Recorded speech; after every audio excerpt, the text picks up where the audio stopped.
Start screaming. Streaming. Start screaming. Don't scream. No. Sega Scream. Sega Stream. That's what we should have called it. Ah, I like Sega Channel better. I know. There's another Sega channel out there, though. I know, but I We don't were think they're first, cool though, enough. I think. Yeah, we were. Well, Sega Channel was first. The actual one. Right. But, let's see. So, I think audio is working. I guess I'll just, let me go to the social networks and tweet. Let's wait for people to pull in here. Social networks. I swear we should just get one social network, because I don't like jumping between Twitter and Facebook. I guess that's all we have. We don't do Tumblr. Isn't there like some sort of software out there that lets you broadcast to like all the different social networks without having to do like this extensive? Oh, we just got to write up this whole thing. I'll bet there is. Huh. I'll have to ask the social network person at my work. All right. Well, I guess I will switch it on and get started. Kick it off. All right. Let me know if you can hear the music on the stream, because that's one thing we were lacking in. It's very the thing with the Pico is it's like I feel like when I plug my Genesis in, it really like boom, but with the Pico, it's like sounds like a baby toy. I don't know. It's very very quiet.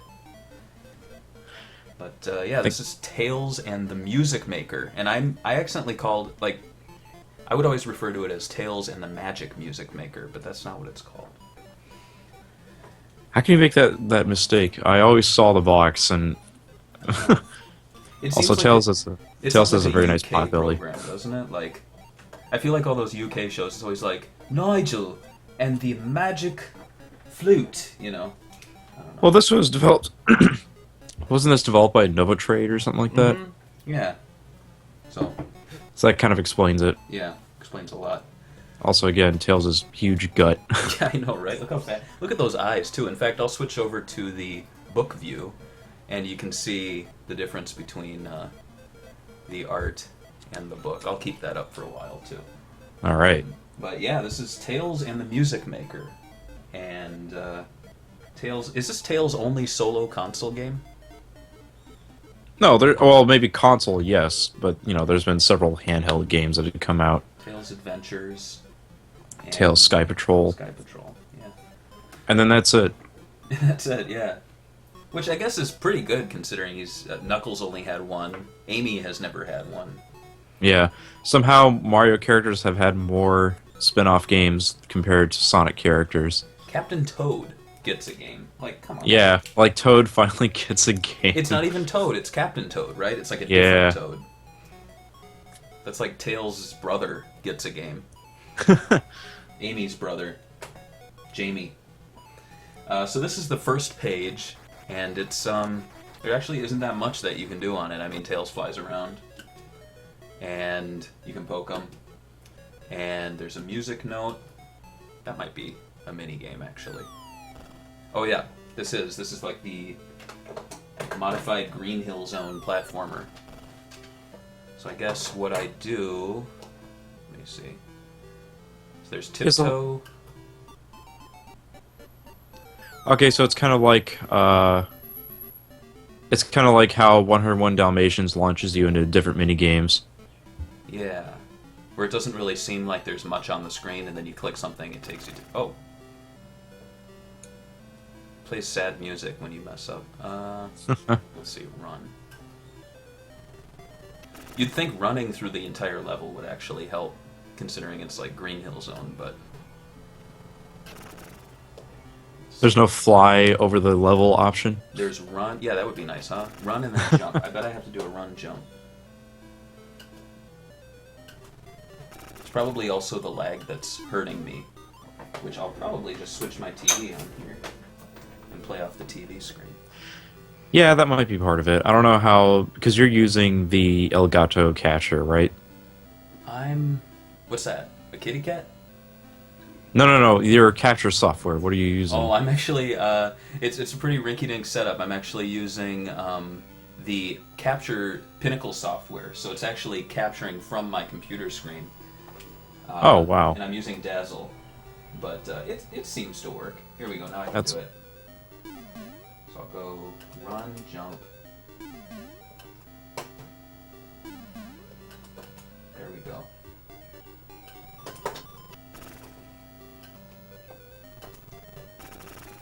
Yeah, we need to play the Sonic Leapfrog games. Oh yeah. You know, when we interviewed Tom Kalinske, the one question I forgot to ask was if the Sonic X Leapfrog was like because of him. That's a good. Yeah, that is a good question. And he would probably. I mean, at best, I could think he'd say, "Well, you know, I just asked Sega if I could use a Sonic, and that's the one. I don't know what X is. You know, like I very much doubt he'd be like, yeah, Chris Thorndike was, you know, a pivotal moment. There was a moment when Al Nilsson went in and he said, guys, Chris Thorn. No, I don't know. I wonder what they would have thought of like all that, their opinions of the franchise. If we actually like sat them down with a clip reel and been like, all right, guys, this is Sonic Unleashed. Probably blow their minds. Is that a poached egg? Yeah, I know, right? Actually, it reminds me of, you know, in the Sonic, the anime, when there's a flower that looks like his head. You remember that gag? I think so, yeah. Old Man Owl's talking to him, and he keeps talking to this flower that resembles Sonic. Yeah. So I'm thinking maybe it's like, it looks like maybe it's an Eggman flower. That's what I'm getting at.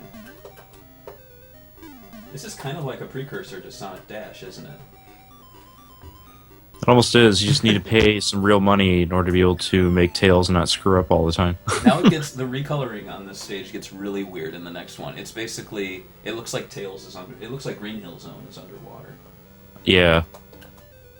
I mean, I kind of got the idea that it's supposed to be Sunset, but I'm still kind of getting over the, I can't get over the idea that, like, Tails is, like, the only thing that's kind of original here. Yeah. Compared to everything else, like Tails himself and, like, certain objects where it's, like, you could tell that this is, like, straight up stolen. Oh, I can use the buttons. That's easier. It actually kind of, this slightly, I don't know why, but this slightly reminds me of Rayman Jr., which was an edutainment series on PlayStation that was just using the Rayman 1 engine, but unlike the original Rayman, it is obviously significantly easier, but you're still going through like weird platforming challenges, but they're all like really weird edutainment type of challenges, like go down this path to go find the correctly spelled word and stuff like that. What was with that Junior phase? Like, you don't see that anymore. And there was supposed to be a Sonic Junior, too. Well, don't you know, gamers can't stand educational stuff, and women and children aren't allowed to play any of these kinds of games whatsoever. Oh, man. I should have asked Tom about Sonic Junior as well. Yeah. Because it was at least planned, and I think maybe my memory is wrong, but I thought the idea was that he, like, was missing a tooth and had sneakers. Like, 80s sneakers or whatever.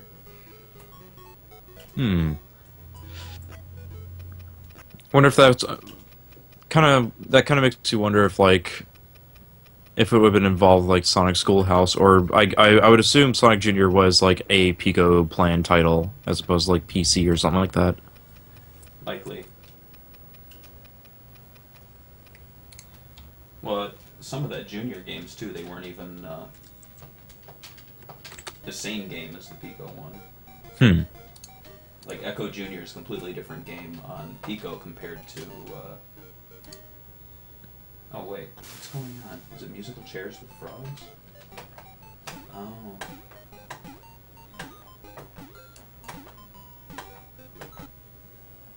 And the funny thing is, Echo Jr. on the Genesis is actually, like, what I would consider how I want the original Echo to play. Like, it's actually not incredibly difficult. Yeah.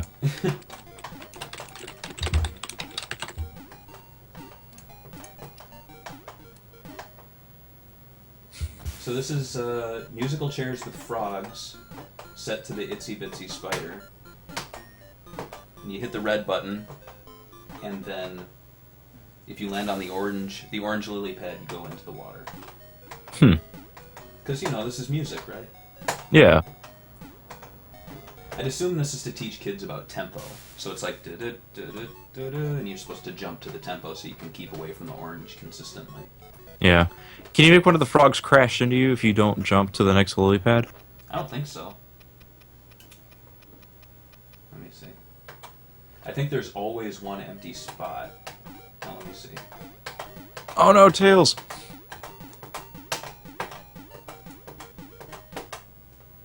I can hear you banging against the Pico. Yeah, right. I'm getting into it. Yeah. Well, like I pointed out last time, the Pico has a big red button, and isn't it a coincidence that big red button is developing Sonic Boom? That's a pretty good coincidence, I must say. Maybe it says something.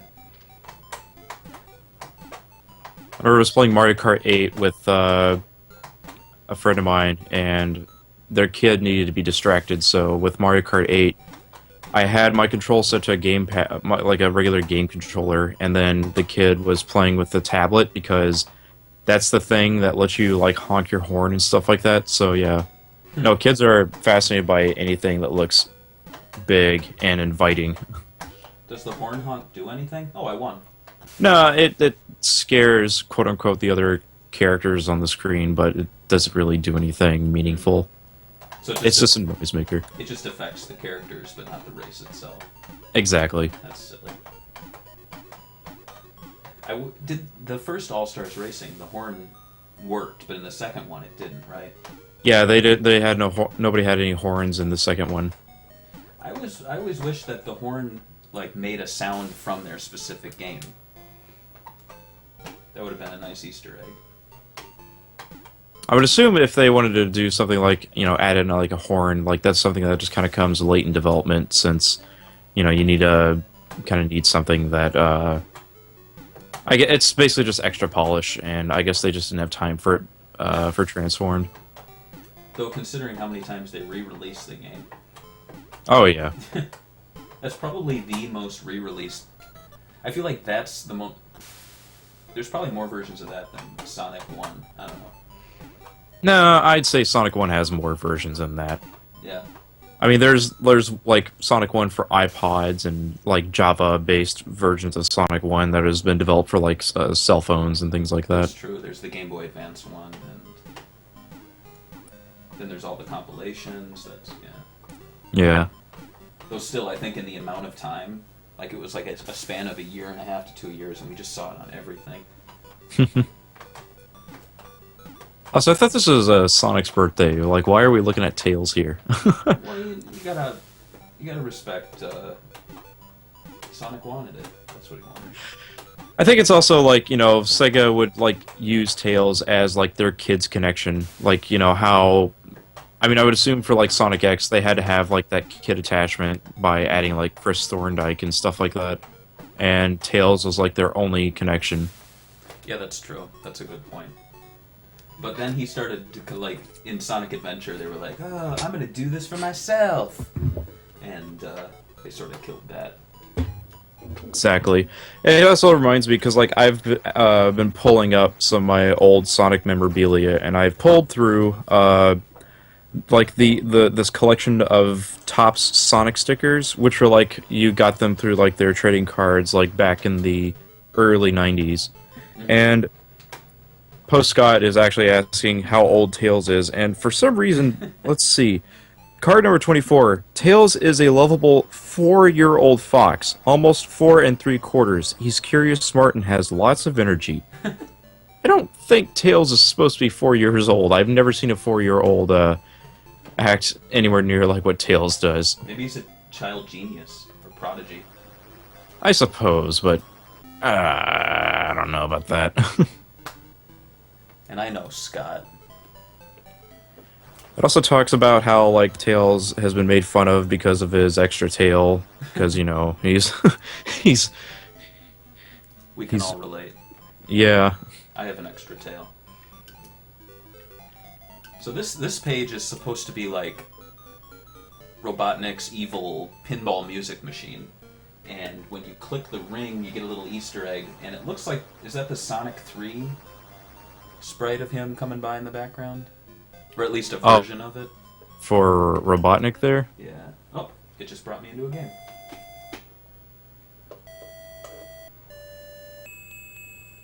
I mean, that's kind of neat. I sometimes wonder if... I don't know. I'm starting to wonder if, like, somebody were to, like, make... I guess if technology was going to stay the same as it is, where if we were still using pens for technology and whatnot, that, you know, we would have something that was like the Pico, but instead of, like, tablets, we'd have, like, you know, an animated touchscreen that's at the top, and then there's, like, little page numbers you can flip between, and that allows you to, you know, see the animations on the book itself, or, you know, whatever the screen is, as opposed to, like, the Pico, where you have to look between the book and the television at the same time. Sounds like the Wii U. Kinda, yeah. So Actually, it's kind of like how... I mean, that's a whole different discussion altogether of, like, the confusion of, like, the Wii U gamepad and stuff like that. No confusion with the Pico, though. Oh, no. And I was surprised, too, that when we spoke with Tom Kalinske, that he thought that the Pico was a success.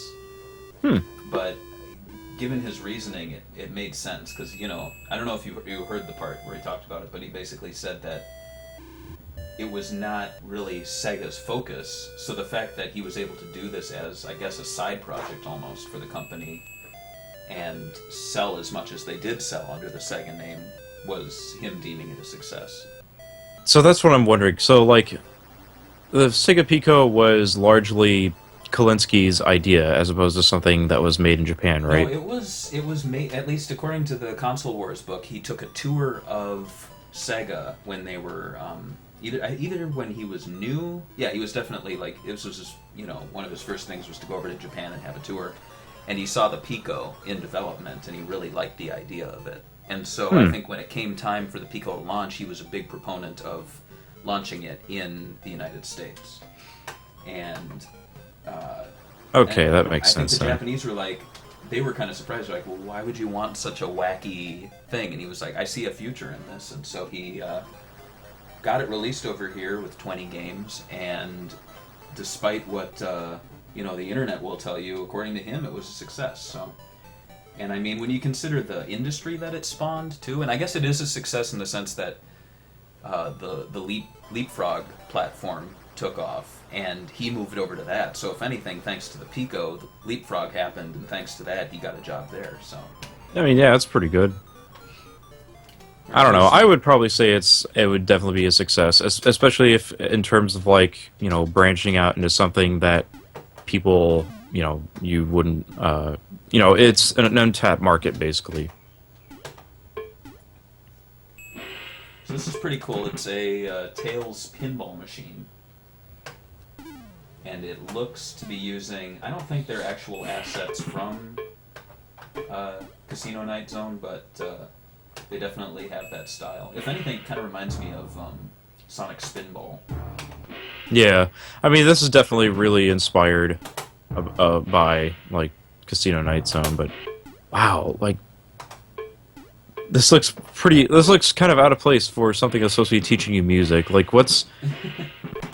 I don't even know if, like, the physics are actually good, because I've, like, streamed, like, 2 games on Sega Channel Retro, and both of those games with pinball in them were pretty bad.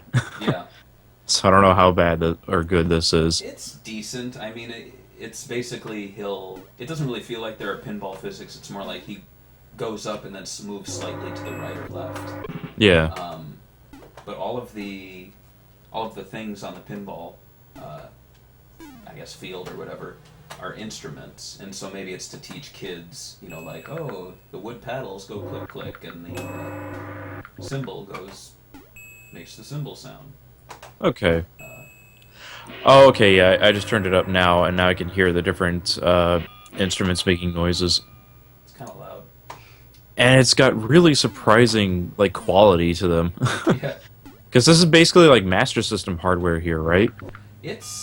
I had heard that it was a modified Genesis, all except, I think, one crucial element was missing. So Yeah. you can't play Genesis games on the Pico, but you can play Pico games on the Genesis. The only problem is you can't control them. Okay.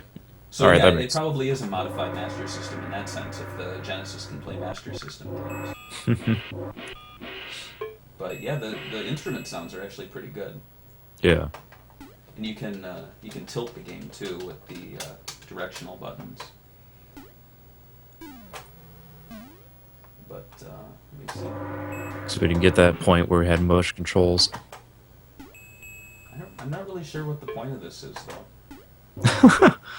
Well, you see, it gives me points, and when you ring the bell, it ends the stage. So, like, there's a big bell at the top of the screen. There's a tilt. Oh, what happens if you hit that tilt up there? Does it make it so you can't flip anymore? Maybe. Let me see. Alright, that's your new objective. Hit that tilt. Oh, the game's kind of changing now. There's little instruments floating around. So, it's every time you hit the bell, it brings you to a new variation on the board. But like we've seen with a lot of these Pico games, a lot of them are non-competitive, so, the tilt just tilts it without you actually tilting it. Oh, okay. But hey, I think it's pretty cool that there's a score, so you can actually, conceivably could be some weirdo out there who's like, I have the highest Pico's Sonic Tales in the Music Maker pin list. Yeah. And what I always like about the Pico is you just click the screen and you can exit the game. We can just like flip between pages and it just immediately jumps to whatever point you're looking at. Now this is the weirdest page, and you'll see it in a few minutes or a few seconds. Right. I don't know what your delay is, but it's the Great Wall of Music. It's this giant divider wall, like this checkerboard wall, and then across is a basically like I don't know what the hell this is, like a tumbleweed, and then there are wolves, like 4 gold wolves in the background. Do you see that? It's like weird modernist art. Yeah. And then there's like almost it is like a screen grab from Sonic 2 of a part of the Wing Fortress. It looks like just like slapped on there in the corner. And if you click it, I think Robotnik's face appears. Yeah, it does. He's like wearing a little conductor's outfit though. Nice. Or at least it looks like he's wearing like a blue suit. If you click the Great Wall of Music, I don't think it does anything. Which is kind of weird considering it's the biggest thing on the screen. The tumbleweed, it moves when you click it. But you can drag it around. And the weird... Oh, the wolves play music when you click them. That is a great conductor, Robotnik. I have no idea what this page does.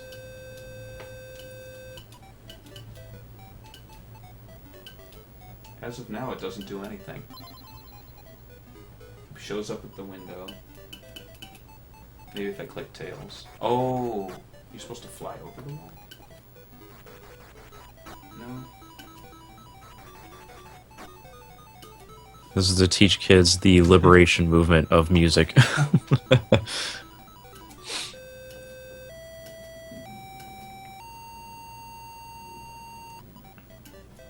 that like the Sonic? I think Sonic does appear somewhere in this book. I just can't remember where. I think it might be the drawing page. Let me get the parent's guide. That'll tell me what this page does. That's right. That's right. Because, yeah, like, there's not really any context whatsoever regarding when you're playing a SEGA Pico game, and that's where, like, the parent's guide comes in. Because, like, one of the things that the Pico wanted to encourage was to try and get parents to play along with their kids, and not just kind of let them loose with a touchscreen and go, yeah, just do this. Oh, here we go. Alright. Mommy's here with the parent's guide. The coyotes on the hill are ready to howl on key. Roll the tumbleweed to hear a rendition of On Top of Old Smoky. Alright, let's do that. Here we go. Tumbleweed. Come on, Tumbleweed.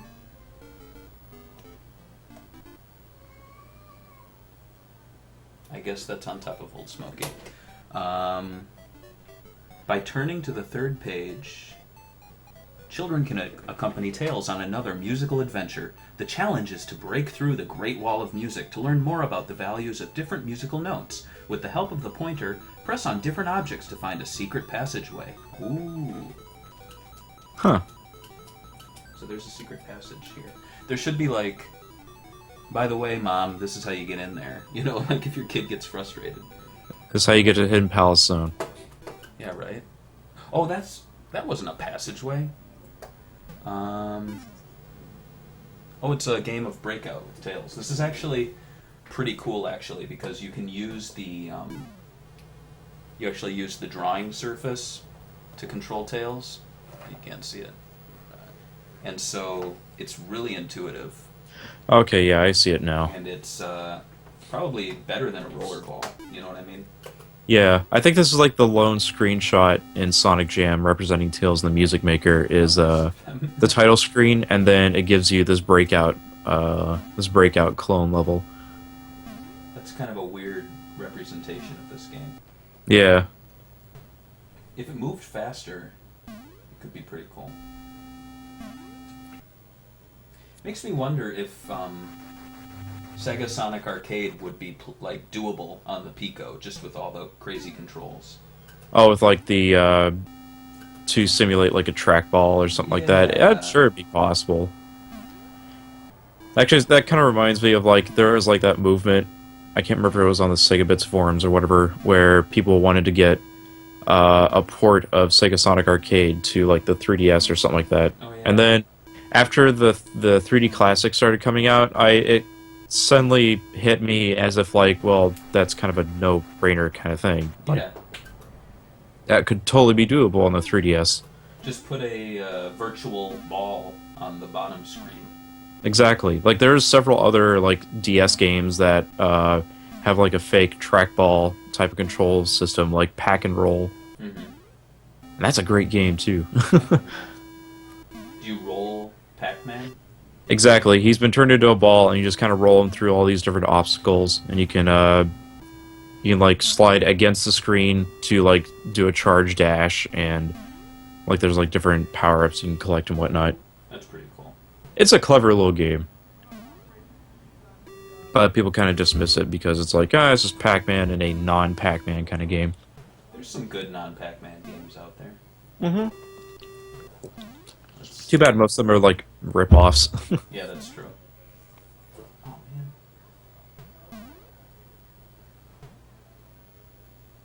Alright, so this is teaching music notes to the children. Basically, when you hit the block, it makes the, I guess it does the timing of the note, so...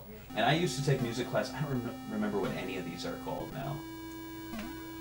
Oh god, yeah, it's been forever since I actually recall what some of these notes mean. Like, I can play sheet music, but, yeah, don't ask me what the notes are. I just know there's, like, the ones with the holes are 2 counts, the filled-in ones are 1 count, the little circles are 4. Yeah. And so if you get into kind of a chaotic level, like I'm doing right now, it doesn't really sound that good on the ears. It's basically... But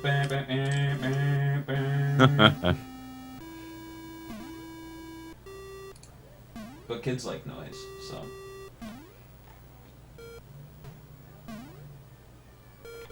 Let's see. Maybe I can get to the what does that mean? Donkey Kong? The clear screen or whatever? Oh, yeah. Those Lucky Hit 5 is asking me if I've ever played Pac Pix. I have played that game, but it's not... I don't find it nearly as fun as Pack and Roll. Pack and Roll. Tails is like in space. This is wild. Yeah. It looks like he's on a hoverboard. Or like Silver Surfer kind of thing. Not Marty McFly's. Yeah.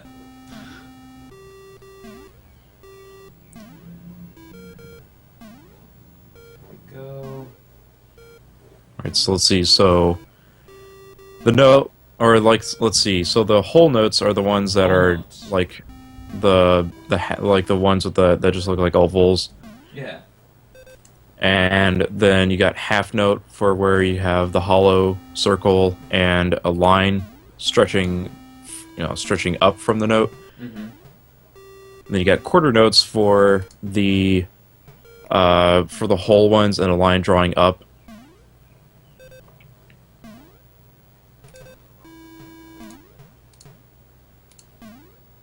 Let's see. There's an eighth note in the top right corner. It has a little flag on it. So what does a hoverboard in outer space have to do with music?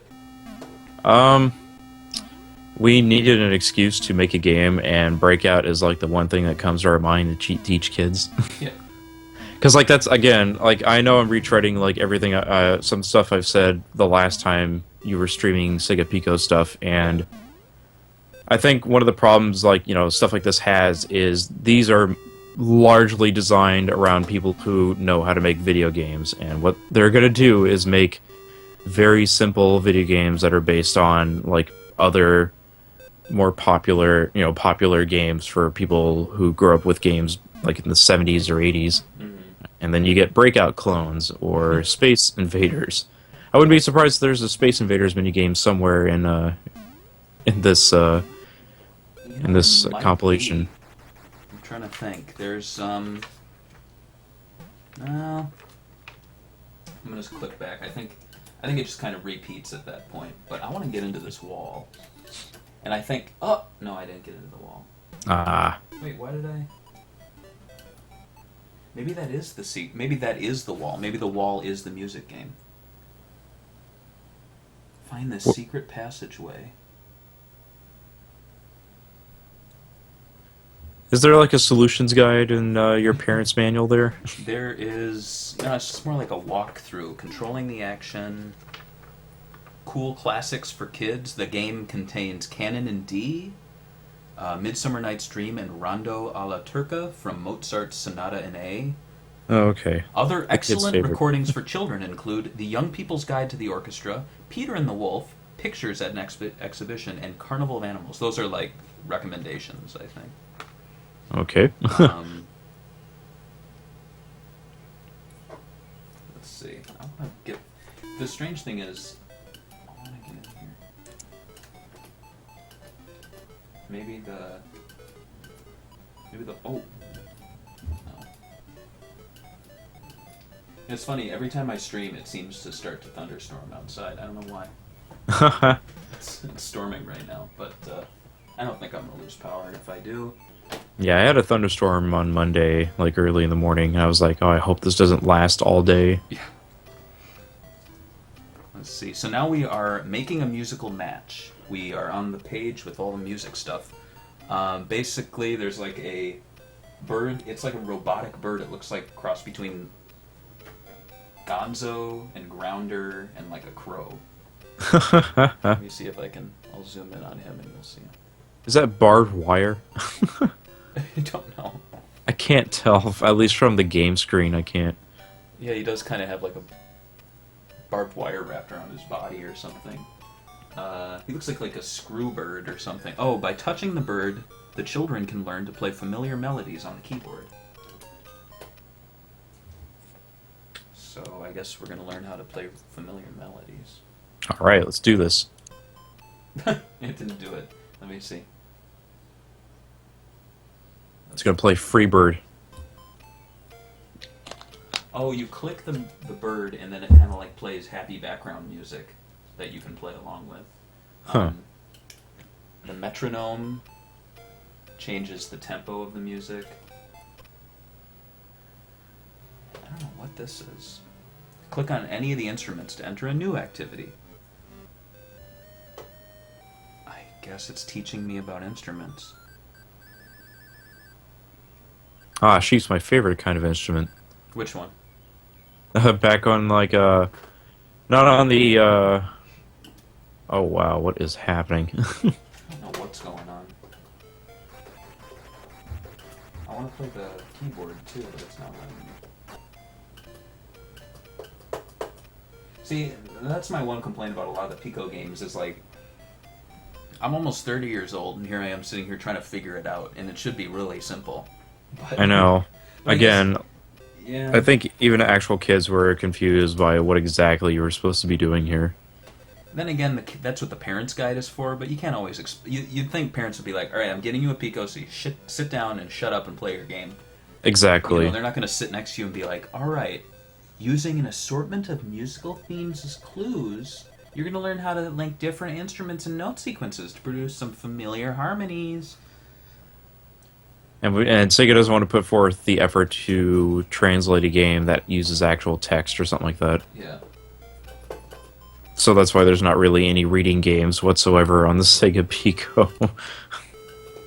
You know, actually, the Musical Zoo, which I got recently, it comes with... Because I don't know if I might have said in the past one that none of the US games came with an alternate little plastic screen at the bottom. But the one game that did was Musical Zoo. And, Really? Yeah, and it is incredibly hard to find. At least, it's not so much rare as it is... I guess it's rare, but it's one of those things where it's like no one cares about the game to begin with. So no one's really looking for the little pad that helps you play. And like if you didn't have that pad, the game's unplayable. Because everything on the screen relies on touching the things on the pad. And since it doesn't tell you on the TV screen... it's impossible to play. So what I might do, maybe tomorrow, is scan it and put it on the site so that in the future, if there's one person searching for this thing, they can download it and print it out. You could ruin all the collector's value. Yeah, I could. You monster. I know I am. And I guess we're in the drawing program now. This is Sonic's only appearance, and there's that bird, but he seems to be de-roboticized or something.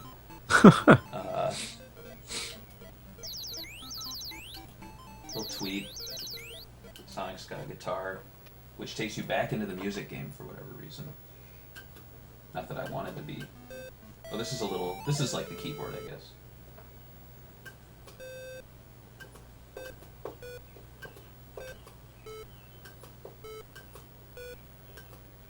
Oh, I can't do the half notes. That stinks. Huh. Like, you'd think you teach children music and then you have the piano there and kids are like, what are the black keys? Well, they don't do anything.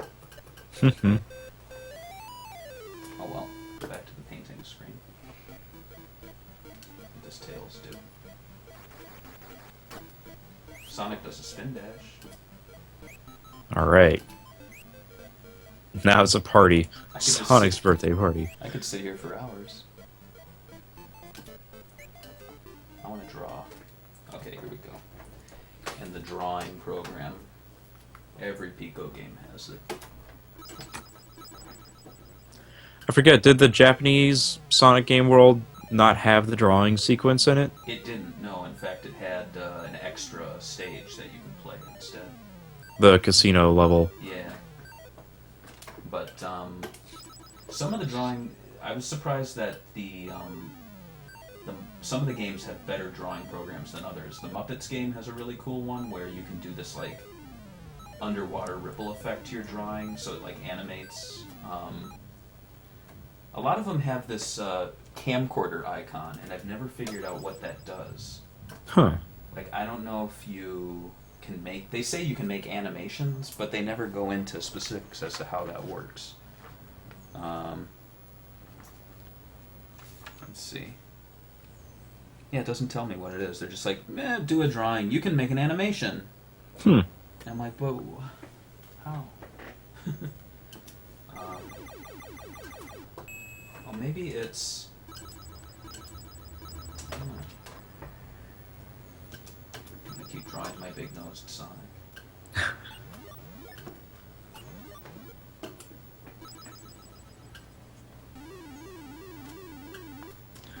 trying to remember what all was there. It was just Tales of Music Maker and Sonic's Game World were the only Sonic titles on the Pico, right? Yeah. Oh no, he's got purple eyes. Or is that just Knuckles? It's, this is my fan character, actually. Oh. Actually, it's a Sonic Boom fan character. This is Sonic's brother. Telios. Yeah. Telios,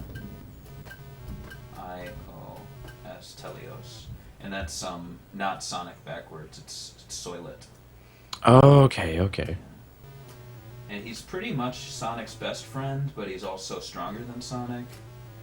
And he has all of Sonic's powers, but double. Oh. And he's the guy that actually gave Sonic his neckerchief. He was like, "Hey, bro," because he fought in the Great Mobian Wars with Princess Sally, which puts Sally into the boom cannon. Oh, okay. That's intriguing. And the cool thing is he's always supersonic. Tails and the fan character generator. That's pretty much what this is. All right. Let's see. I'm gonna give him a Pikachu tail. So I have Tom Kalinske to blame for what the Sonic franchise has become in, in 2014. Should have asked him if he's heard of fan characters. Yeah. Has he ever made one? I bet he did. Consider the story pitch that Al did definitely sounds like a fan character. The Miles Monotail. You never know. I mean, half of those original pitches that they have sound like something that a fan would make up. Can you actually get to like a credits page or something like that with on a Pico game? On Game World you can. But I don't think any of their other ones have credit. And that's a good question too, because like I was saying, these games aren't incredibly popular, so there's probably a lot of secrets that people just haven't thought to look for. Yeah. I've been trying to figure out like how the Pico is able to tell when you flipped a page, and I noticed in the top right corner there, what happens if you start covering up some of those holes there? Because like I noticed like. Yeah, it turns the page. Oh, okay. So that's what's going on. There's like little infrared sensors in the corner there or something like that? Yeah, there are 6 infrared sensors, meaning there's but the funny thing is I think there can be up to, actually I'm going to turn the game off and we'll go into Sonic's Game World, but we can also inspect the back of the Pico. Okay. Let's see. Oh no, did you lose your drawing? Yeah, unfortunately I did. Though it says here, if your Pico is hooked up to a VCR, you can tape your child's finished animations. Again, they say animation, but they don't tell me how to do it. Oh, alright, so just click on the camera icon with the magic pen. Oh, we're going to go back and we're going to try this. Alright, let's do it. This is like the coolest thing you're ever going to see. Let's see, let's go to game. But it's weird because they still call it an animation, but it's not an animation. Use your DVR to record your child's favorite moments. Yeah, right. I guess this is like the very early share button. Exactly. So what you do is you click, they say you click that little camera icon, and then you flip through the rest of the Storyware, so you can actually leave your drawing. At least that's what they're telling me. I don't know what it's doing. And even though the screen doesn't change, and here I'll bring it up to everything. All right. You're still in the drawing program, but you're on a completely different page. So let's say I'm on that first page, I'll click the frog. Oh, that's cool. So you can actually steal sprites from other pages. So the entire game is basically now a sticker album. And and I can put Robotnik in his Sonic 3 and Knuckles ship, and I can put... What else can I put in here? Some of the things don't show up. You gotta get the conductor. Get the conductor, Robotnik. Go get him. Go get him. Oh yeah, I got him. Yes! I kind of want that. I'm gonna screen grab that. Let's see what else we got. The wolves, the gold wolves we can put. So it's basically like an album of all our fun times we've had together. A tumbleweed that I didn't like. Oh, this is so memorable. I can even go onto the instrument page. Let's put tails. Can't put anything else? That's good enough. Then you can go back, and then you click the camcorder again. No? Now I can paint. Let's see. You could write your own sheet music, apparently.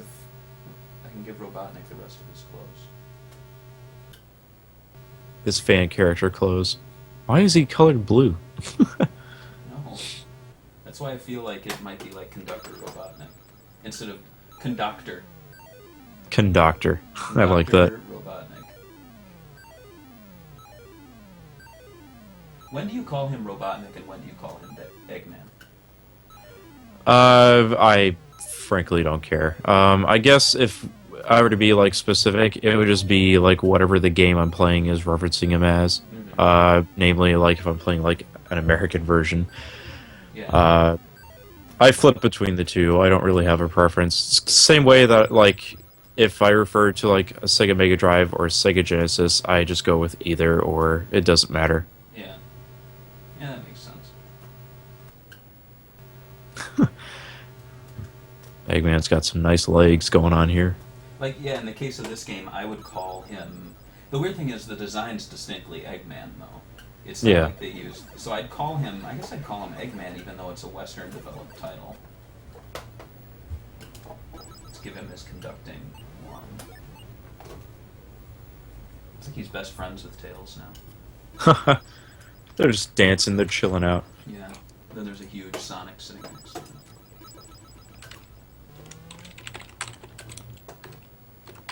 Let's give Sonic green sneakers.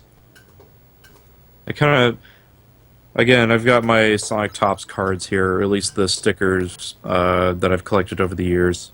And it's kind of funny how it mixes up, like it's mixed up a lot of the art that has been made for Sonic the Hedgehog in general. Like, there's one card number 22 is like the Saturday morning Robotnik, and he looks completely different from the other Robotniks that are on these cards. Oh, I love those, yeah. But like largely, a lot of the Sonics are just styled after Greg Martin's drawings. And then card number 33 has Splats the Bunny.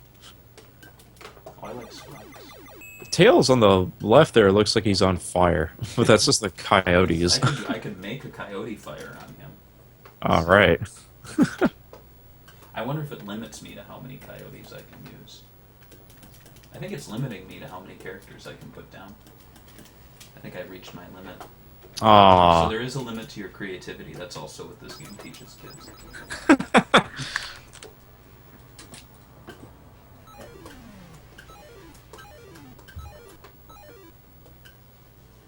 So that's my drawing.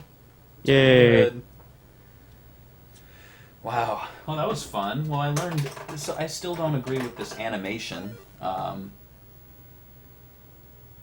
Now that you've created a scene, the stage has been set for producing a cartoon. Once you've clicked on the video camera icon... Well, that's Big Thunder. Let's see. Click on the character... Yeah. I'm not seeing any animation here. Oh, I assume like the characters are supposed to like animate. Like I guess if you click on Tails, he actually animates with his idle animation or something like that. Maybe. Let me see. No, nothing.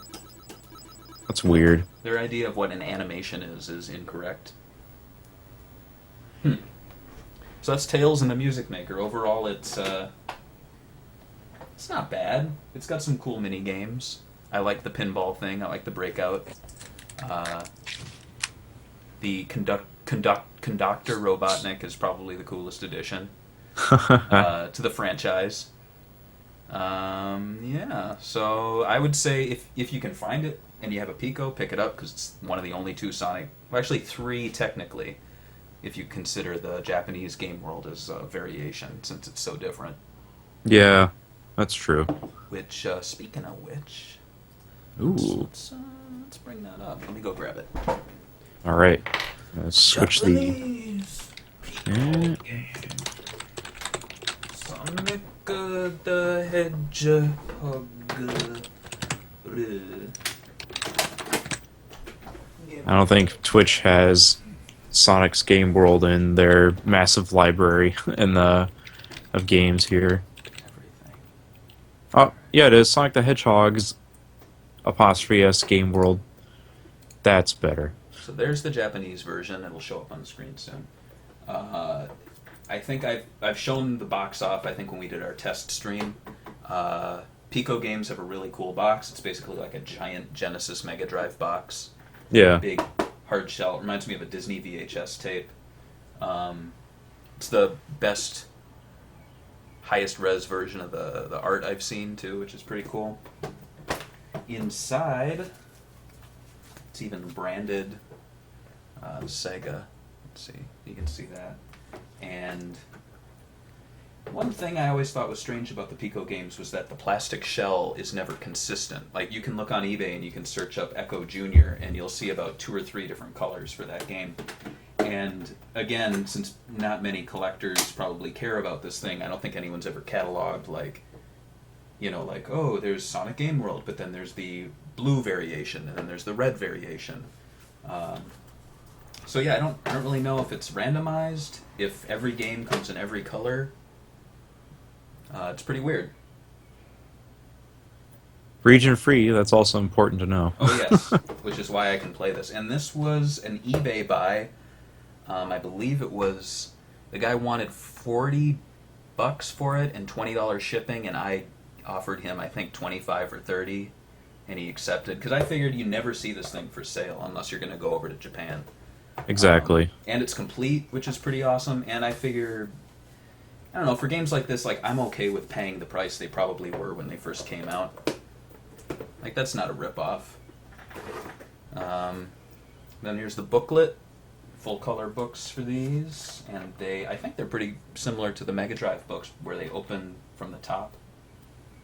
I think that's how they worked, or maybe they open from the side. In any case, so I'll just do a quick flip through. You can see these, I think scans of these are on Sonic Retro, actually. I think so, yeah. People have pointed out that Eggman's holding, I believe, a time stone from Sonic CD. In fact, this is like, you know, all Sonic CD characters. I don't think Metal Sonic's in the game, though. Oh, that's cool. The book flips up. Yeah. So you can see art for all the pages. Tells you what all it's just like the parent's guide. Let's see if there's any cool exclusive art. You got some little guys there. Oh yeah, there's some nice art here. They got the telling babies how not to use their Pico, so don't peel the last page off. It's saying it's glued down. This one's great, telling the babies don't use, I think, rubbing alcohol. Will kill it. Don't draw on it with real pens. And I think all of the Sega consoles, they do this. It's like there's the Genesis is getting all freaked out, and the Dreamcast is getting all freaked out. Don't stick your finger. There's a lot of things you don't want to do. Don't remove it when it's on. You gotta turn it off first. Don't drop it. Don't put it in freezing cold. Yeah, lots of don'ts. Not many do's.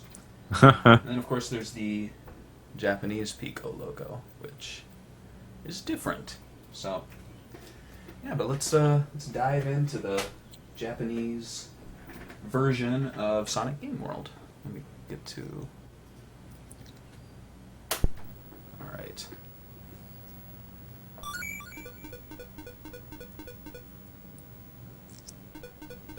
Oh man, I'm kind of bummed out that there's no Sonic the Hedgehog in the instruction manual. I know, isn't that a shame? This is one of the...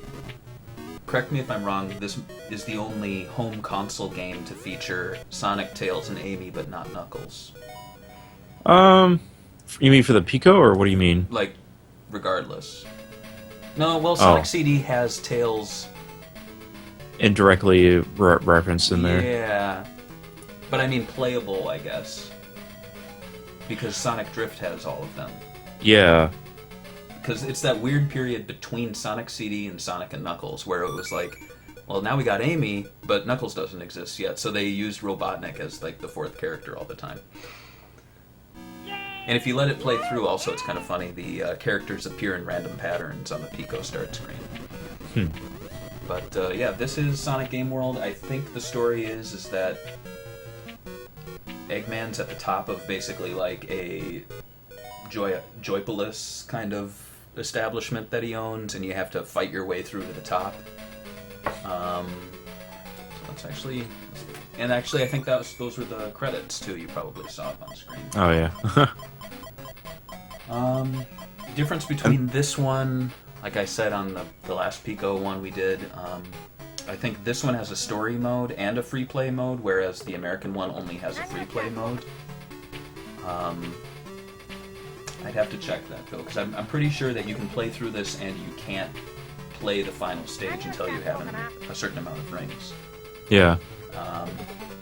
So Sonic says, "What should we play? What are we gonna do?" And then Also, like, your buddy of mine, Lucky at 5, who's actually Gaga Man. Yeah. He's looking at some of the other SEGA Pico games that are out. There's like a Shin-Chan game. There's also a Sailor Moon game. Yeah. I kind of want to see what that's like. You'd be surprised. A lot of the Japanese Pico games are surprisingly affordable compared to some of the American games. Yeah.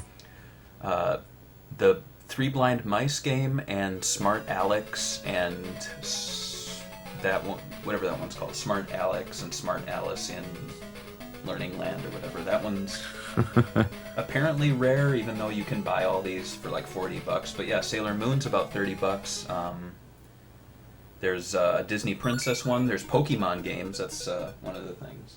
Yeah, there's Pokemon Pico games, which is mind-blowing, especially since these SEGA Pico games have been going up until like the early to mid 2000s. Like this hardware lasted a lot longer than Pico did anywhere else. If we just stick to this one and I don't play the American one next, which is pretty much the same game stripped down, we could I might have time for my Donald Duck fishing game. Sure, why not? I wonder if we should just play the American version of Game World, just so we can kind of understand what's going on. Okay. Unless there's like less text going on. No, I can pop that in. Well, actually, here, let me get to the stage. Let me see if Sonic will let me do what I want to do. And Bones Jackson's wondering if, because yes, Nintendo, well, they kind of don't own Pokemon, like the Pokemon, like Game Freak and the Pokemon Company or whatever, kind of own it. But at the same time, I mean, they probably have a big stake, through like shareholding and whatnot, of the ownership of Pokemon. But more importantly, like their education games, and I'm sure, much like how Sega is licensing their properties to be on like Nintendo platforms, like Nintendo did the same thing, where they license it for use on the SEGA Pico. Because, it's a popular platform for like educational titles, so why not try and work with, what works best financially? But yeah, this is like the main thing here is you're going through the casino stuff here, I noticed. The roulette. I mean, obviously there's absolutely no learning here aside from teaching kids how to gamble. So exactly. I don't blame them for cutting this. I know some, like, Sonic wikis I've read who like to infuse a little bit of opinion, give a lot of shit to Sega America for removing things, but I wouldn't blame them in this instance. Can you imagine Tom Kalinske being like, "Oh, cool, a Sonic game? Oh, wow, a gambling floor. That's yeah, that fits." He's probably like, what was this? Was Night Trap around this time too? He's probably thinking, you know what? We don't need to get into any more hot water. Yeah, I mean, Night Trap was around like 1991.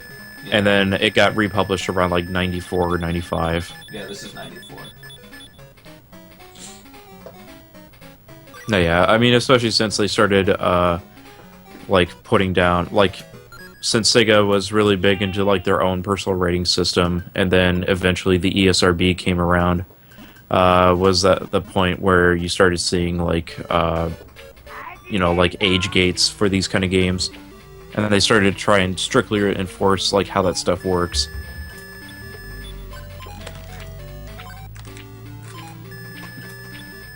I don't know what this game is. It's like a matching game, but I don't know. It's fun when you piss off Eggman, though. And he's voiced too, which is pretty wild, and I don't even think we know the names of the voice actors. Yeah, we don't. But yeah, Tails, Amy, even Sonic, of course. They're all voiced. Animal Friends aren't, but they all have text, speech. Yeah. Let's see, another one of the deleted games. Actually, I think this one made it in. think matching made it in because it's not gambling. Right. But yeah, this is match. Let's see if we Oh, yeah. That's Ricky, I think, the squirrel. I don't know the walrus. Wally. I can't remember. I forgot, there was one of the other pages where they removed one of the games, but I can't remember which one that was. Yeah, they kind of, they shifted a lot of them around, too. Like, if they removed one from another page, it was, there was Sonic fighting Eggman. In the American one, they just throw rings at each other. Yeah. Let's see what this is. Slots? Yay! Yay! That's bad. I have no idea. Oh, it's poker. I mean, like, come on. Poker. That Joker. That's creepy. You'll see it. Let's see what else we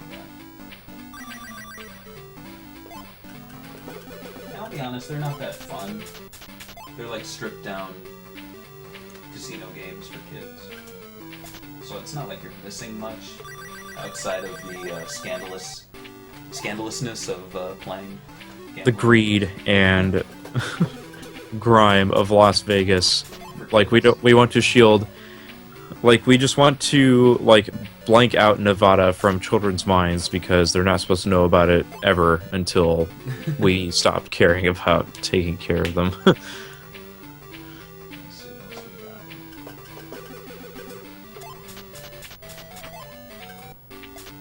we got. Alright, that was that one. I'm gonna go into slots.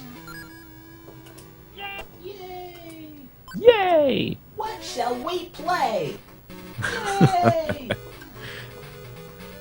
People are gonna be so confused of like what you're kind of doing if you don't play the American version. Oh yeah. I forget. Is there a Pico emulator out there? I think there is. Yeah, there is.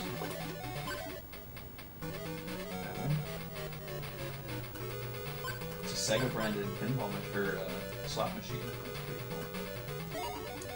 Oh yeah. Now I just kind of realized it. I think for the streams, the sound from the game just comes out from like one channel. Yeah, that's the Pico. It comes out in mono. I haven't That's gotten right. a splitter yet. Yeah, that's right. I remember now. And again, if we did that, then we would be ruining the original experience of playing That's Pico through your left ear. That's true.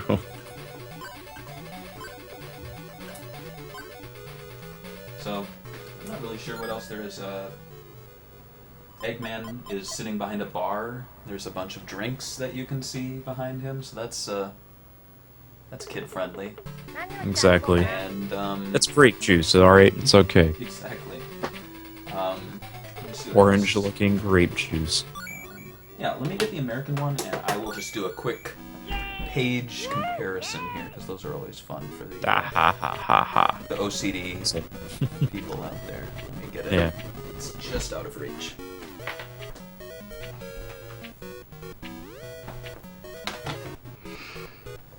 Alright. So...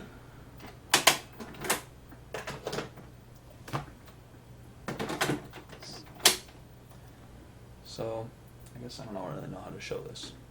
Alright, so, front page.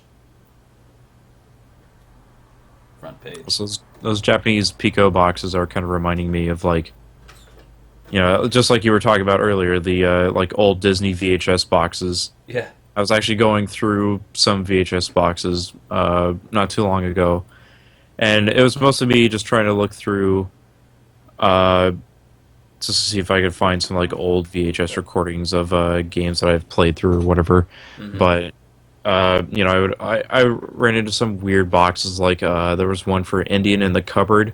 Oh, yeah. Like I don't remember anything about that movie, but it came with like this little plastic key, and on the side of the box it has a keyhole. And the key doesn't really do anything. That had a scene with Darth Vader and the Jurassic Park and T-Rex, and I think the T... But remember that scene when he put all of his cool action figures in the cupboard, which he should have done to begin with? Yeah. Dumb kid. I'm showing off the book here. The one major change that first starts is there's a love tester with Amy that does not. It appears in both books, but it doesn't do anything in the American version. Huh. In the Japanese version, it asks you your star sign, and then I think it tells you who your ideal love is, which I think might have been either too much translating for them or telling children who they will fall in love with might creep them out a little bit. The other one is that Eggman's flag game. They changed the colors of the flags between versions to correspond with the Pico buttons because the button colors are actually different on the American one, or the Western one, compared to the Japanese one. And they even went so far as to, on the Whack-A-Mole game, even though you can't see it all, there's Dr. R on the American one and Dr. E, and it's cut off, but they actually even went to the effort of translating that to remove Eggman from being mentioned. That's honestly kind of surprising. Yeah. And obviously, the big one is floor 3. In the American one is this weird, lab. And in the Japanese one, you got the casino intact. Which means you got to switch ahead. So floor 4 is floor 3. And, the matching game from the casino is actually moved in the American one to this weird lab, replacing rock, paper, scissors.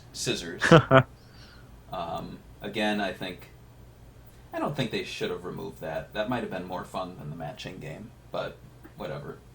And then there's the fighting game, which graphic on the box here, or on the book, you can't see the difference, but in the game you do. And then finally, the rooftop is unchanged. And then the Japanese one ends there, but the American one continues on, and the extra page is a painting area. So, yeah. And I see people are reading my my 1997 comic that I posted earlier today. Yeah, So, I need to spend some time on that because it looks phenomenal. it'll probably take you about all but 5 minutes to read, if not 2 minutes, but I'm surprised people are being so friendly about it. I thought people would say that it looks like shit. But Yeah. I guess looking back, it's got its charm, and I was only 12 at the time, so it's not like I drew it yesterday. Though, if I did, that would be pretty sad. So let's get to the first page and start it up.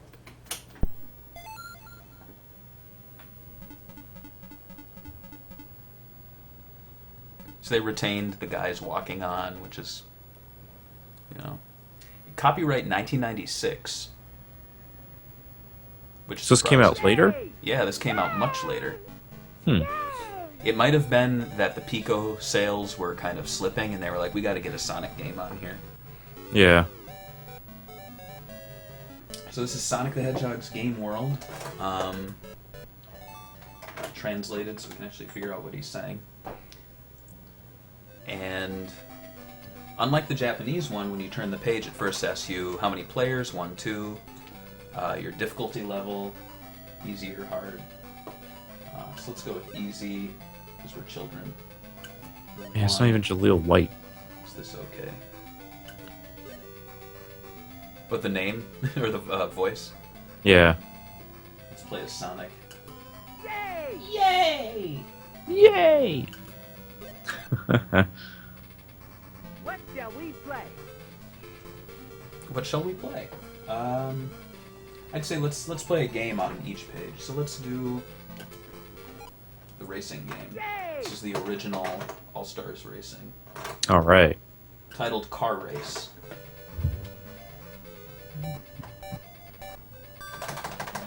So basically, you tap the red button as fast as you can, and it's incredibly easy. I just lapped everyone. Nice. Yay!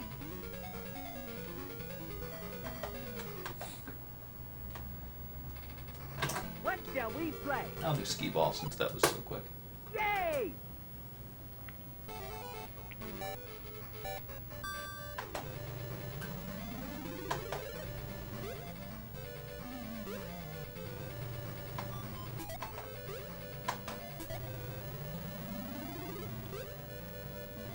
So I guess it's like those.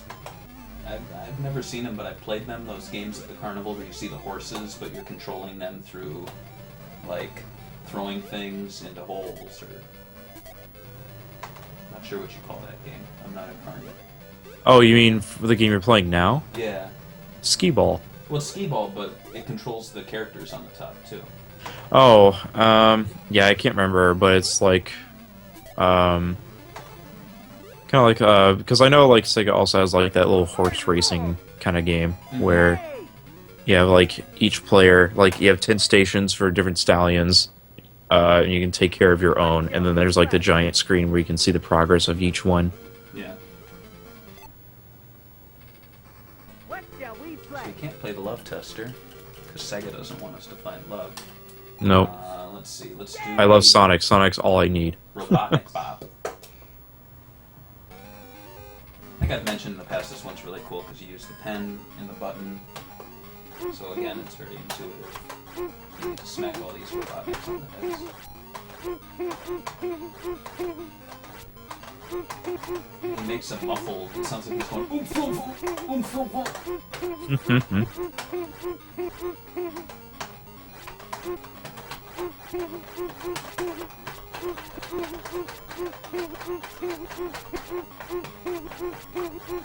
You can really hear that red button.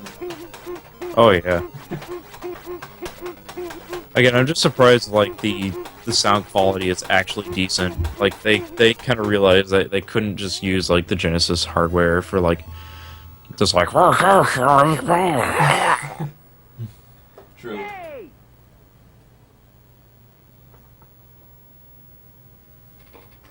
What? Oh, here we go. The toy drop game is fun. Just talking to some of Sonic's best friends. Can you catch Tails?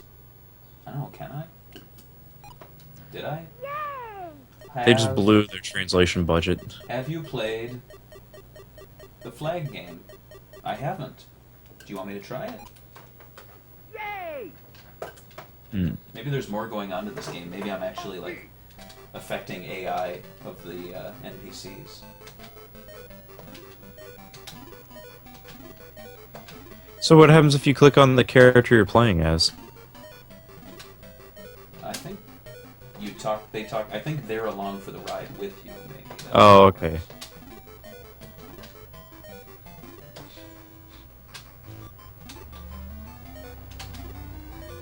Flag game's actually kind of fun.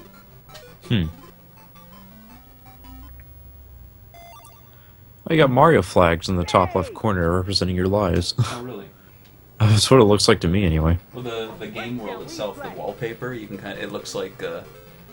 Yeah, you can see it on this screen too. It does look like little Mario Land. Yeah. What shall Let's do the fighting game. What It's shall always we fun. Oh, it's not fighting. Yay! No shit. They're not fighting.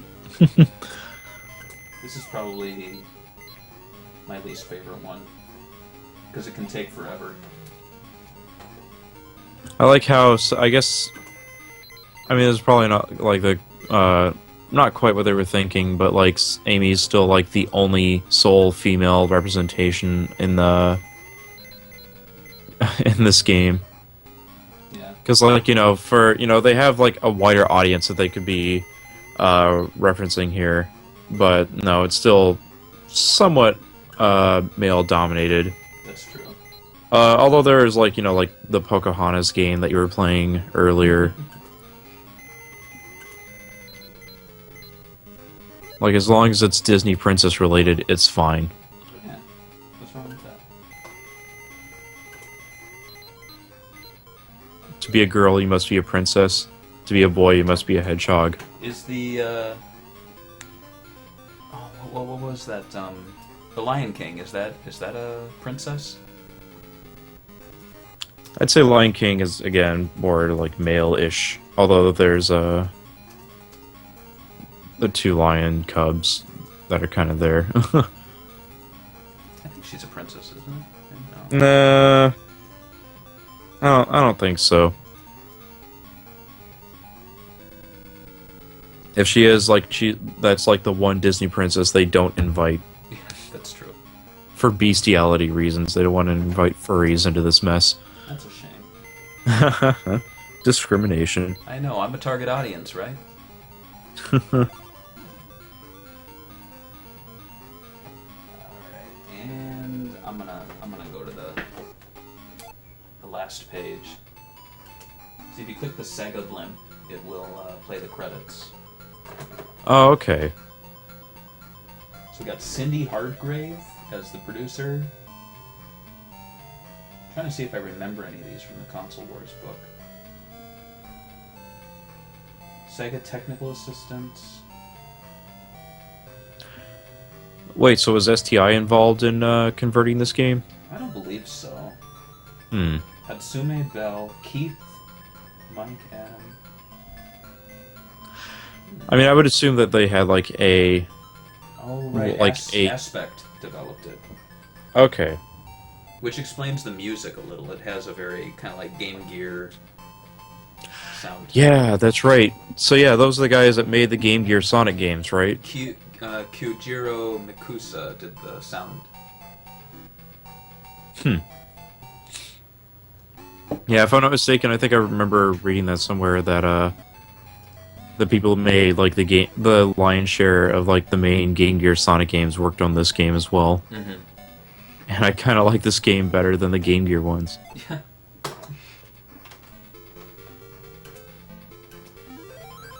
So obviously we got the drawing screen, and you can place the characters, and they kind of walk around the screen and follow your pencil, which is Yeah. goofy. Hope you got your VCR set up to capture your favorite moment. Yeah, most definitely. I'd like to see if someone actually has any of those. That'd be kind of funny. Mm-hmm. Watch them. And Just put them up on YouTube. Yeah, that would be nice. 5 hours of just still screens of children's comics. Monetize them for YouTube. Exactly. What's weird is there's these stickers, and they're all like ripped from the game, so they're very Japanese, but then there's these giant images of Sonic, and they're all the Americanized versions. Alright,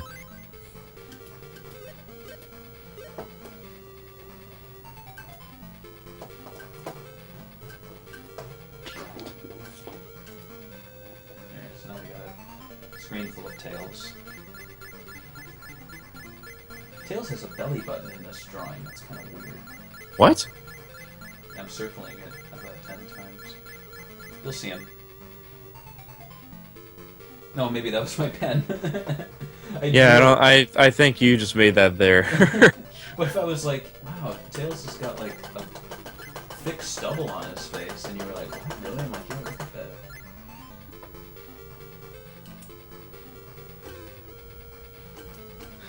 It'd be amazing if that really was there. I'm gonna find a character. Because like it'll be just as great as like those artistic mishaps that would happen in the Archie comics of like where Sonic has like a human nose and his regular nose at the same time. Yeah.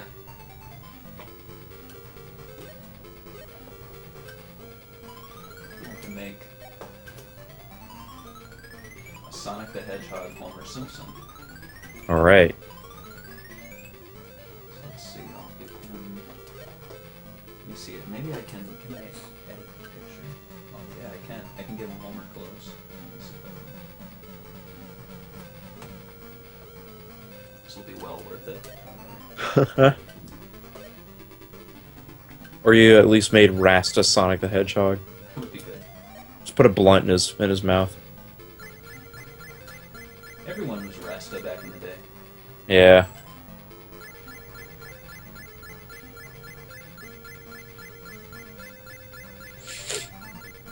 Oh, I goofed up.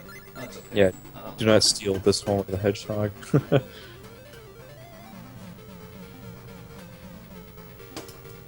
God, like this is I'm I'm still kind of bummed out that I never really got a Pico back in the day. Of course, I was too old for this to actually be of any use for somebody who was like well over 10 years old. Oh yeah, me too. But I just had to have all the Sonic stuff. Oh man. I still do. Yeah. I'm glad. Going back to Tom Kalinske, I'm glad he was understandable. Because I think I told him too that I bought a Pico even though I wasn't old enough, just to experience it. Exactly. You know, you might go, "Oh, that stuff's for kids. Why are you playing that game?" It's like, well, you gotta at least experience it to have an opinion on it. Exactly. And even then, like, I'll still play, like, even today, I'll still play something like Putt Putt Goes to the Moon. Yeah. And when I do eventually have kids, I'll at least have a legitimate excuse to actually play that stuff without being an awkward old man playing the stuff. That's true.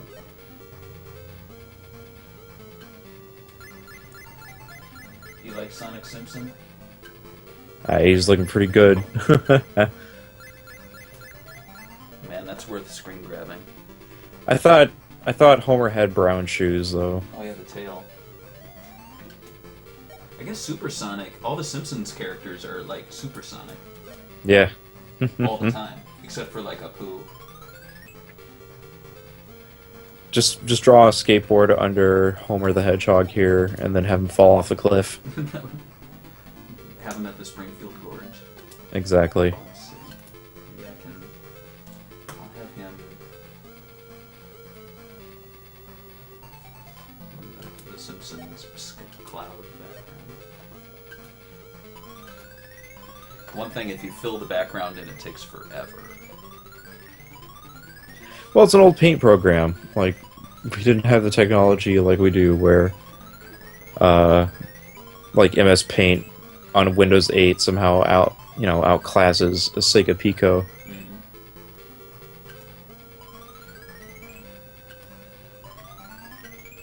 Alright, and did I miss anything? Oh, his ear. Under his hair there too. Oh yeah, I got that. Oh, okay. And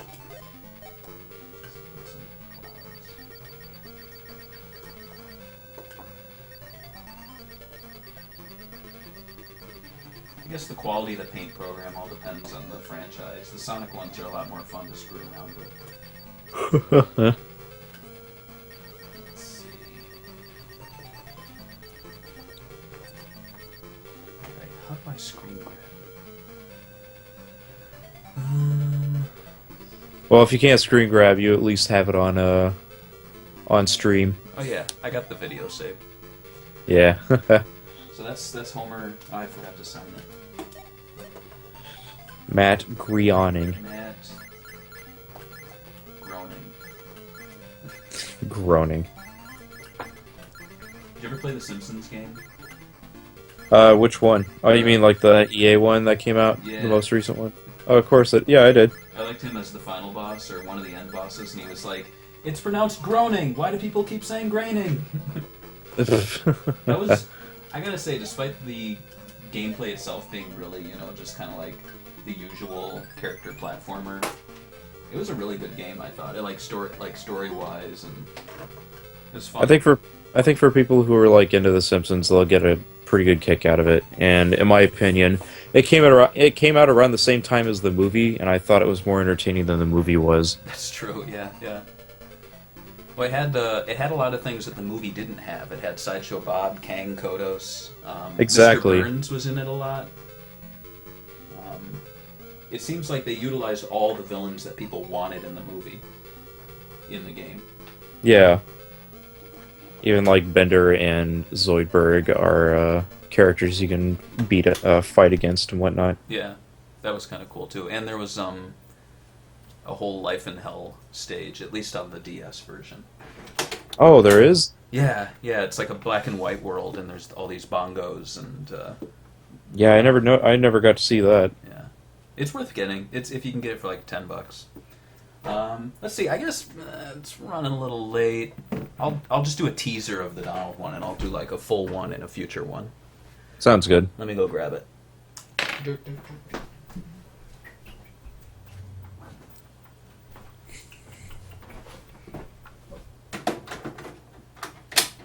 Yeah. Right. I kind of wish like Sega was strong enough to where we could still see more kid-oriented kind of stuff. Now, of course, now that I say that, I know Sonic Boom is very much what they're trying to do with that offshoot, and a lot of people kind of don't realize, that's exactly what they're kind of going for, and Yeah. they're just people are just going haywire over that thing. Yeah. But then, if you don't have kids going after Sonic, then I kind of don't see the point of having something like that whatsoever. Then you get into like the same territory as like Jack and Daxter or Ratchet and Clank, where they try to go for more adult-oriented experiences, and it just kind of misses the point, in my Yeah. opinion. Well, we got Donald now, so don't worry about that. Oh, thank God. So this was an eBay purchase. It was kind of an impulse buy. My dad's a huge Donald Duck collector. In fact, I would blame him for my collecting sensibilities. He's nearing 60, and yet he'll call me and be like, "So I just bought a Donald statue. Don't tell Mom." And I was like, "Why would I tell Mom?" And then he's like, "It was really expensive, but I've wanted it since the day you were born." And I'm like, "Wow." But yeah, this is. So I told him, "Hey, I'm buying this, and you can play it when you come over." And he did come over, and I showed it to him. He got a kick out of it. Just don't tell your mom about this stream. Oh, yeah. So this was actually made when Pico went under the Sega Toys label. I think it's 2000 or 2001. I bought it used on eBay. I offered the guy, I'd say I'd spent about $50 on it, which I don't regret, because I always like having one weird thing. I'm not going to go all out and start buying every single Japanese Pico thing that I find, but this was a really cool item just to have. It's a full box here. You got opens up. Donald's an explorer / fisherman. There's a whole story involved where he and the nephews go out and he battles Poseidon himself in a fishing tournament. It's cool. I mean, it's got, and you'll see in a sec, it has surprisingly good graphics and voices, and as I'll show you, it does come with a VHS-like box, just like Sonic Game World, but since the box is in a box, they don't put any cover art on it, but it does come with a booklet. And then, the main reason I got it, it comes with a Pico fishing controller, which, let me see if I can, there's a little, you'll notice on the Pico itself there isn't any expansion things, so what you have to do is you actually put it in the game itself, and it looks like, I don't know what you call this connector, but it's just like the S-Video connectors. But, it just plugs in to the cartridge, as so, and you control almost all of the game with the SEGA Pico. It's called a Fishing Pico controller, and it looks like it's only for the Donald game. I've not seen any other ones that utilize it, and it even has a golden fish on here, which is a character in the game. So let's start it up. I'm surprised that they even anticipated for something like that for like the Sega Channel hardware, or Sega Pico hardware whatsoever. Yeah. It's 2000, and so I guess as time went on, they got better with the hardware, because this looks really good compared to the other Pico games at one time, I think. Sega Donald toys. And his nephews, they talk. Let's dive in. No pun intended. So you control.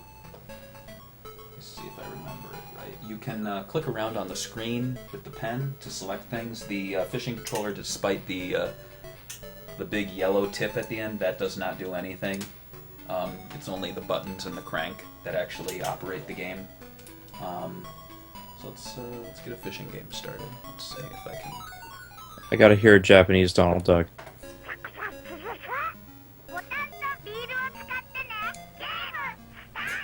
Game startup. So the red button lowers the hook. The blue ones don't function here, and then the crank don't know if I can get it into the screen. The crank actually goes up, so you want to line the... There we go. And then just like Sega Bass Fishing, you... Yeah, you can see it. It's hard to concentrate and play the game. Or to talk and play the game.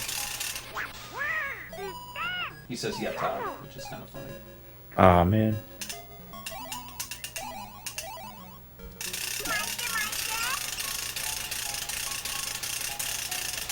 So it's between breaking the line and losing the fish. So you just kind of keep it in the middle. You crank and then press the red button every so often. Man, they picked some pretty good sound-alikes for these characters. Well, the Donald is spot on. It's crazy. Yeah. I think in Kingdom Hearts, too, he sounds really good in Japanese. Yeah. Oh my god. Oh,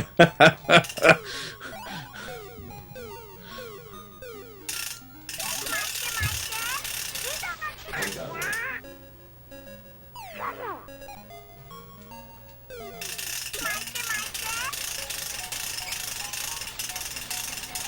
Man, not even the Dreamcast fishing controller sounds like that. I'm kind of bummed out now. If I change the title, will it update on all the broadcasts? Kind of. Not really. It doesn't... I mean, it'll change it now for people who is watching now, but outside of that, it doesn't... like, if you look for, like, the recorded video or whatever, it won't change it. Oh, okay. Well, I just... Oh, wow, they changed it to where, the title now just changes immediately. Twice the story is, Donald found a golden fish. It gives him a parchment, and the parchment... I don't know what it says. Something in Japanese.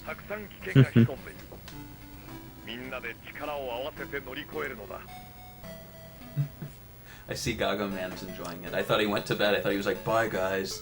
Nope. No. Nope. Not after Japanese Donald Duck. Come on. That's how you get him back. We got Daisy barbecuing.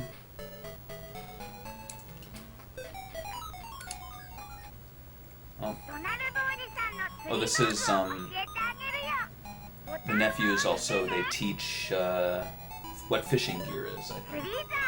So you have the rod. And then you have the reel. And the line. The bobber, very important.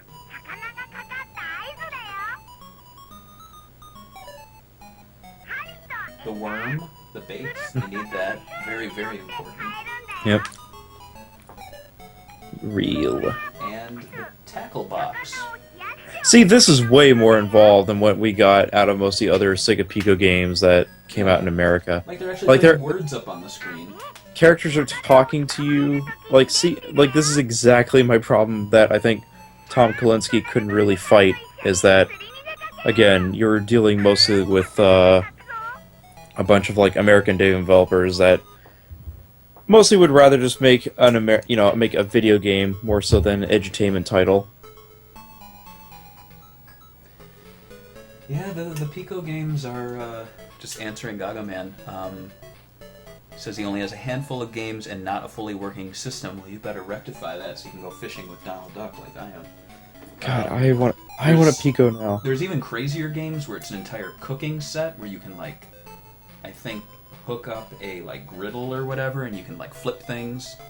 It gets pretty involved. Let's actually see. This is kind of funny. If you click the boat in the next scene, you accidentally knock one of the nephews out, and now you have to go on a rescue mission to save him. So Donald's losing his shit. He's like, "You gotta pull him up! You gotta pull him up! My sister's gonna kill me. You're just my nephews."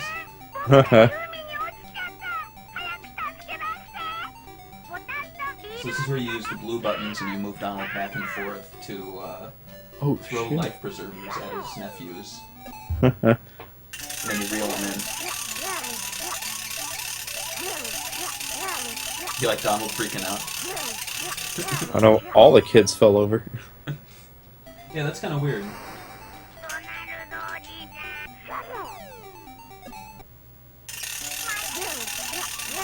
What is uncle in Japanese? Oh god, I can't remember. I'm gonna wait. I'm gonna search for it before I was right, it's Oba-san. Oh, okay. What's Oba. Oji-san? Yeah. Gaga Man's asking, did Sega Toys offshoot from Sega? And are they a different company? I think so. That's probably the case. Oh, don't hook, line, sink that shark. I wish I could have caught the shark. But yeah, that's probably true. Like Sega of Japan is actually like way better off than any of their other divisions, so much so that, you know, they probably did just kind of let SEGA Pico just continue on as an offshoot, and they just kind of earned more money that way. So this is But I guess, like, for territories outside of Japan, like, they're so obsessed with, like, power that I guess people thought the SEGA Pico was too weak of hardware, and there was no interest in, like, from, like, development, you know, from, like, software developers to continue on. Especially since there's, like, Leapfrog that is, like, way more popular. That just kind of took away from that. Yeah. But they are understanding, though. They're still... But I think it's like Sega Amusements, how that's separate from the Sega we interact with, at least, you know, on like a social network, company kind of level, so yeah. Yeah, that makes sense. So this one I think I won, actually, but you, oh wait, boss fight time. Boss fight. Giant red octopus. Game starter!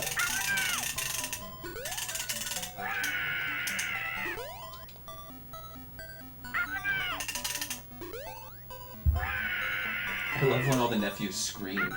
It's great. Ah! I think I won. At this point, I might as well just play through the game. It's almost over. Exactly. Abnai! Yatta! They're telling the octopus to stop attacking. I just noticed this. There's on the controller. Let me see. You can see the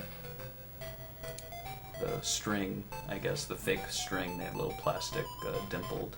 I don't know. Yeah. It's kind of funny. Yeah. So now I think the next step is to go to the mysterious island. And here, this is, I think, where we battle Poseidon, and then we go inside a cave. It gets pretty crazy. But I think you have to go in order. Yeah, so here's the Poseidon battle. So it's a fishing tournament, just like that first time we went fishing, but this time it's competitive. And to be honest, Poseidon's pretty easy to beat.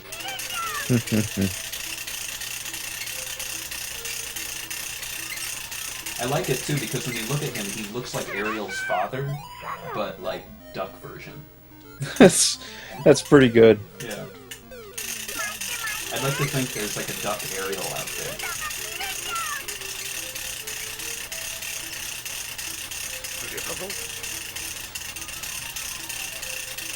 Why would Poseidon go fishing? Well, he's king of the water. Like, yeah, I think it's like the same thing of like how you, like in Sonic Adventure, you fight Chaos, like you're basically fighting a god. Although I don't think Poseidon's a god. Religion in the Sonic universe. Yeah. Sonic fights God. Mm-hmm.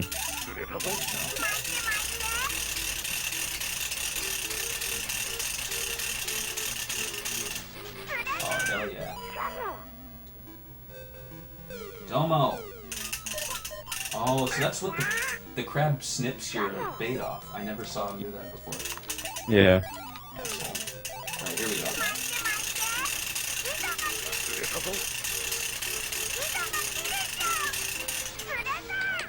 I beat a god.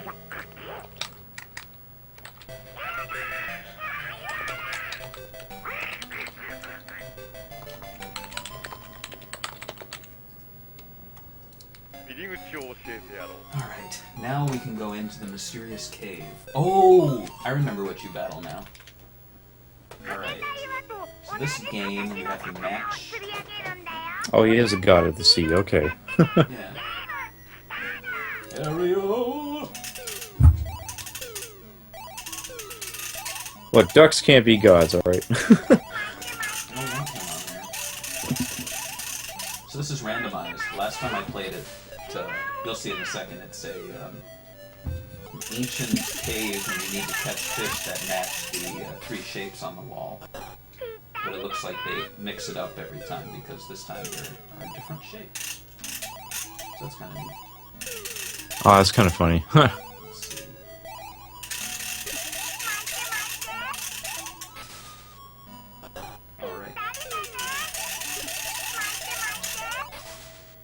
Alright, here we go.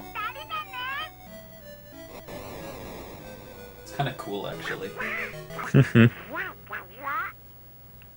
I'm surprised that, you know, like how Sega had the Typing of the Dead, Yeah.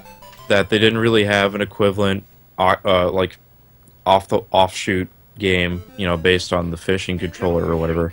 Yeah. That'd be fun. Fishing of the Dead. Yeah. Didn't Sega joke about that one time? I think they did, actually. Final boss. It's a giant catfish. And he's actually pretty difficult. You only get 3 line breaks.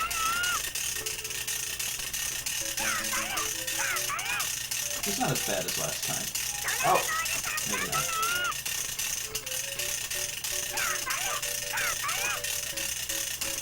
I feel like I've seen this catfish in a Disney movie before. Maybe I'm thinking of something else. Oh, I'm thinking of that Simpsons episode where they went... there's the giant catfish that Homer went. Yeah, that's an early episode. Oh, Marge! Homer! Oh, Homer! That's when Marge gave a shit. Yeah. Well, that was when their marriage was in trouble, and that was the whole point Yeah, of that's true. that episode. Oh. So we won! Alright. I won a big chest full of gold. So to Wait. celebrate... Wait, where did that go? What? Where did the catfish go? I think the catfish was the treasure. Oh. It just turned into treasure. You cut it up and you like all the treasure was inside of it. Isn't that how it works? And then you get to the paint program. Wait, I want to draw something here. Let's see. I think I know how to draw Donald.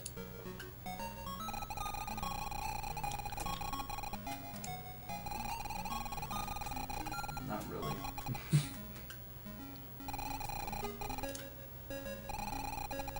Also, Gaga Man says that Scrooge would take all the money off of That's true. Donald's hands. That's not true. Scrooge isn't like that greedy. He's not. Laddie. He doesn't fight against anybody who rightfully earns their money. You must earn your keep. My lucky number 1 dime. Yeah.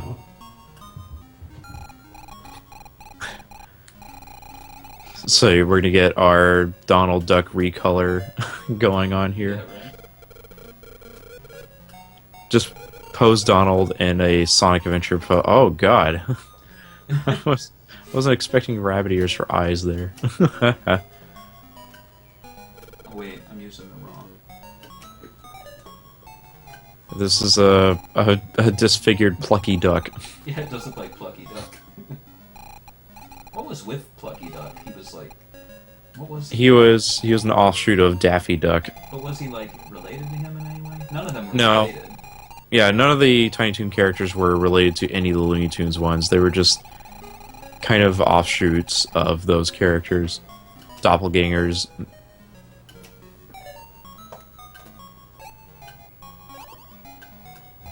Oh, already I see an improvement. The paint can is almost instantaneous. Oh. That's What year did this game come out, actually? Because, This like, I'm was- trying to look for it. 2000. Oh. I think this is actually missing on Sega Retro. Really? Yeah. Huh. wonder who developed it. I'm sure it was Sega that was involved with this thing. Or at least Sega Toys. But even then, they must have. I don't know if Sega Toys would have developers on their staff. Maybe. It was probably, you know, I don't think there was like much of anybody else working on Pico games outside of Sega at the time, so it's probably going to be like, you know, Sega developing like, you know, Pico Pokemon games and whatnot. Yeah, that's true.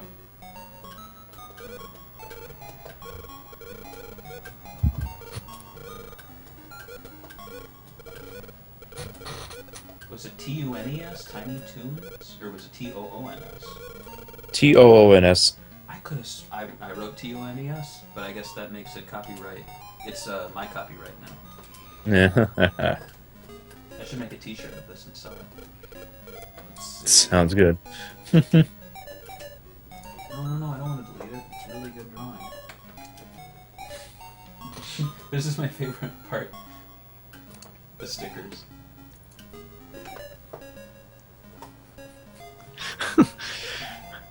It's like bootleg.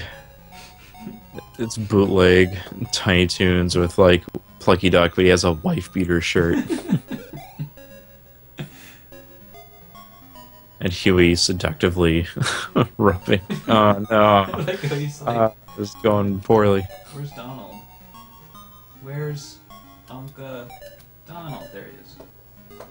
I actually like the fact that the border of the screen isn't like a single color like it is for Sonic Game World. Oh yeah, where it shows the color of the pen you selected. Yeah. I kind of find... I felt like that was kind of annoying, honestly. Oh, is Donald really not... Like, there he is. Yeah. Again, Twitch delay. Forgive me.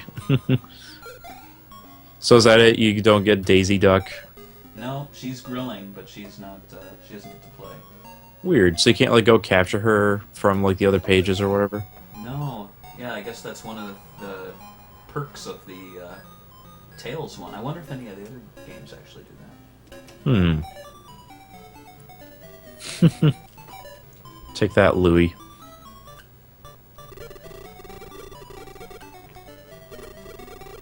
I think this is my best picture. Party down, Plucky.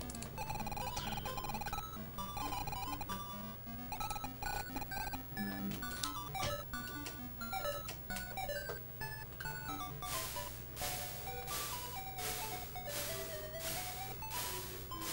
I guess most Pico games didn't have more than like 6 or 8 pages. Because I assume, you know, since you have that little oh yeah. infrared sensor at the top, you can't, like, have that many pages unless, like, you try to do some weird trickery with the infrared sensors at the top there. Now let me check my. I have a game. I'm not going to play it, but I just want to see how many pages it has. One sec. Sure. Oh no, no! There's blood everywhere for Sonic's birthday. This is not. Yeah, I think. This isn't kosher. Do you like my picture? Oh, this is going horrible. No. I Plucky. don't like this. It's like Attack on Titan, right?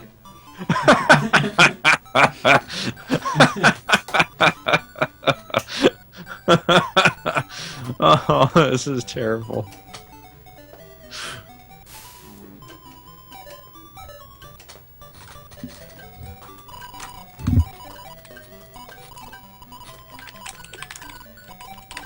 It's like Titan Tunes, right? Attack on Ducks by Carl Barks.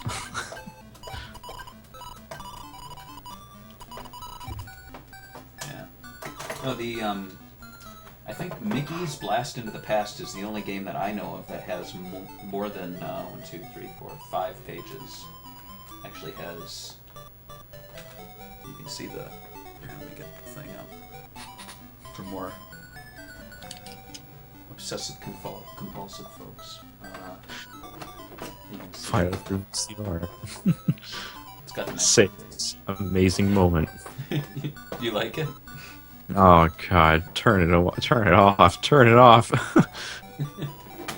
It's the best, right? We're We're Titan. We're Toonie. Fun. All right. Well, that about does it for Donald's fishing extravaganza adventure. Yeah. Where the gamers go. Yeah. Overall, yeah, it's pretty cool to play a late generation Pico game. It definitely shows you just what the system was capable of. I guess it kind of compares to when we play a lot of indie Genesis games now, and we're like surprised that it can do the things that it does. Exactly. Oh God, just switch back for me. But yeah, overall, I give it an A+ for weird, funny voices and the fishing controller and battling Poseidon himself, and he's not even the end boss, which is kind of funny. Yeah. But yeah, if you can find one of these, definitely pick it up. And if it's not this one, any of the Japanese Pico games with accessories, because they're pretty hard to come by, just because I think people in Japan don't really want to go to the effort of selling them. Right. But I'm sure if you're in Japan, you can probably find these things at like yard sales or whatever the equivalent is. But yeah, so that about does it for this edition. Thanks for sitting in with me. Oh, it was fun to be here. Yeah, went longer than I thought, but that's good. I always come into these, I'm like, it'll take an hour, and then it takes 2 hours. I know. Like the last time I streamed, it took like 5 hours. Oh man, that makes me kind of fear the Dreamcast's anniversary, because I feel like now with all this equipment, I can definitely do my 12-hour streams again. Oh yeah, no, it'll get to you if you're not careful. Kind of stopped because it was like the 10th anniversary, and it was like 10-hour stream, and then I was like, well, now I'll do an 11-hour stream, and then it went into 12, and now I think, what are we at now? 15? I can't go that long anymore. Yeah. It's just too much for me. But yeah, so I'm gonna close the stream. But thanks for everyone for sitting in watching. And I'll put some of these images up there, and maybe I'll put this up live tomorrow or something like that. All right. All right. Later. Take care. Bye.